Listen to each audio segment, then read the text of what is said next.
Good morning. It's good to be back. Episode 2. It's been a little while since episode 1. Richard and I have been really busy, so I'm going to kind of walk you through some of the questions that we have today. First one that Richard tossed in my way is, do I need to be technical to be a Scrum Master? And that's a question that we get quite often. A lot of folks think that you do need to be either a former developer or know how to code or know a little bit about code to be an effective Scrum Master. And I think there's some pros and some cons to it. There's a way to look at it. I used to be a I used to be a developer, and I do have a little technical know-how. I haven't been doing it for a long time. I'd say it's been about 4 or 5 years since I've really been in the grind or the daily grind of being an engineer.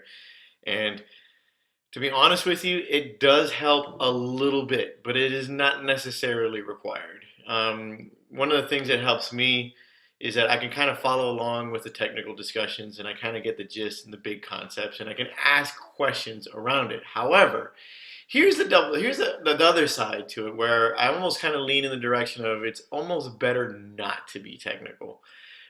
Because I have an idea of the direction that the engineers are trying to go with in their design and their problem solving.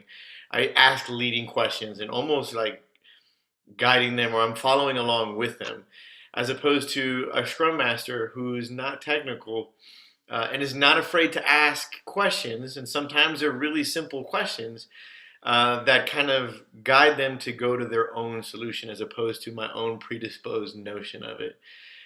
So in my mind, I think that the technical helps me, but sometimes it's a curse because it gives me a little bit of a limitation on what I'm thinking about. So if I were to make a recommendation, if you're a Scrum Master out there looking, let's say that you come from a non-technical background, don't let that discourage you. In fact, that's actually a pro because you're coming at it from a different angle and you might be able to help some of the questions and conversations that come out from some of the daily challenges on a Scrum team. So it may be a little bit of a cop-out in saying it really doesn't matter, but it really doesn't. There's a lot of good articles out there. There's an article by Jeff Watts where he kind of goes into the detail of it, the pros and cons of being technical and not being technical. So it really is something that should not discourage you. If you're technical, great.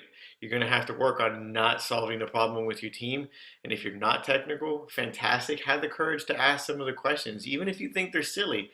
Some of the simplest questions can lead to some really good conversations on a team.